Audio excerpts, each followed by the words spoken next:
The Ark of the Covenant, the lost chest of tranquility.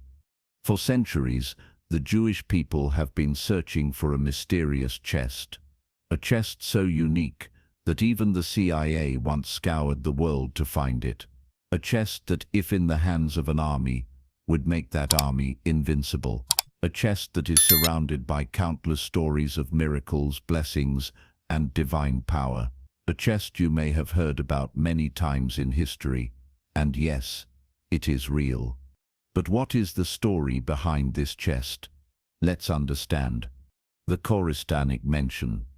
In the Qur'an, Surah Baqarah, verse 248, Allah mentions this chest.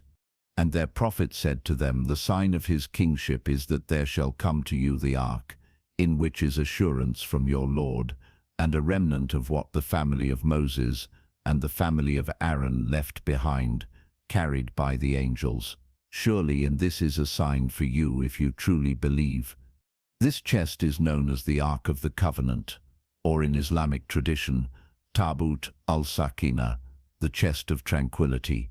It was a divine gift, a symbol of God's covenant with humanity.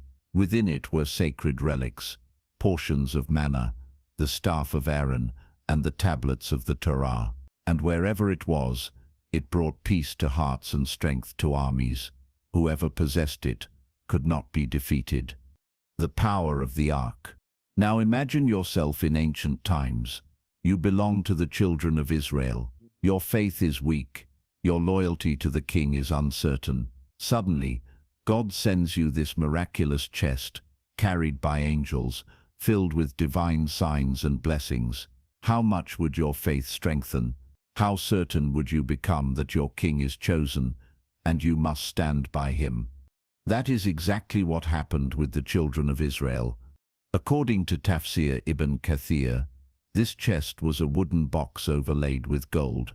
It remained with the Israelites until, due to their disobedience, they lost it, possibly during a battle with the Philistines. But by the mercy of God, it was returned to them as a sign, to restore their resolve and remind them of their covenant. According to Imam al-Tabari, the Ark was more than just a container of relics. It symbolized divine presence itself. Spiritual forces accompanied it, and those forces supported only the people of truth.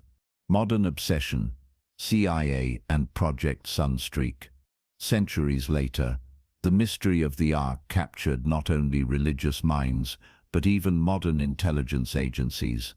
In 1986, the U.S. Defense Intelligence Agency launched Project Sunstreak, with CIA involvement. This program lasted until 1990, and was based on the controversial practice of remote viewing, a form of deep meditation or concentration where people claimed to see distant places and hidden objects. During one session, known as Session 32, conducted on December 5, 1988, a participant described seeing something extraordinary.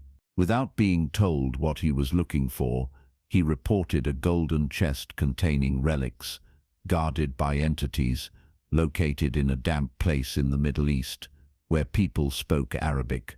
Whether the CIA took action on this information, history remains silent. By 1990, the project was shut down, and in 1995 officials dismissed it as pseudoscience. But questions remain. Did they secretly search for it? Did they find it? We may never know. Hollywood and popular culture. In 1981, Steven Spielberg released Indiana Jones, Raiders of the Lost Ark. The movie's central plot revolved around the Ark of the Covenant. Everyone was after it, not for spiritual peace, but for military power. Whoever controlled it would have an indestructible army. And this is where reality and fiction overlap. While Scripture describes the Ark as a source of tranquility, many in modern times seek it only for domination and invincibility. The world desires power, but not peace. Conspiracies and theories. Today, countless conspiracy theories exist. Some say billionaires secretly fund archaeological missions to find the Ark. Others claim the CIA already found it in the 1980s. Some believe it lies hidden in the Middle East, while others point to Ethiopia, inside the Church of Mary of Zion. No one truly knows where it is. Among Muslim scholars, opinions differ. Shia scholars such as Allama Majlisi and al-Numani wrote that the Ark lies in Lake Tiberias, the Sea of Galilee, and will reappear at the time of Imam Mahdi. With its help, justice and peace will spread across the earth. Sunni scholars, however, see the matter differently. Ibn Khaldun, for example, wrote that the appearance of Imam Mahdi is the primary event. The Ark, while significant, is secondary. If it appears, it will be an added strength, but its absence will not prevent the divine plan. Final reflection. Today, everyone seeks something from this Ark.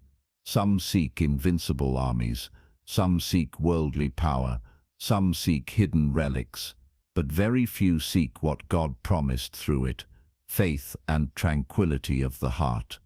At the end of the verse in Surah Baqarah, God said, "Surely in this is a sign for you if you truly believe." The Ark is not only about relics or power, it is about belief. It is about trust in God's promises. May God grant us true faith, make us among those who find tranquility in prayer and remembrance, and protect us from chasing after power while neglecting peace.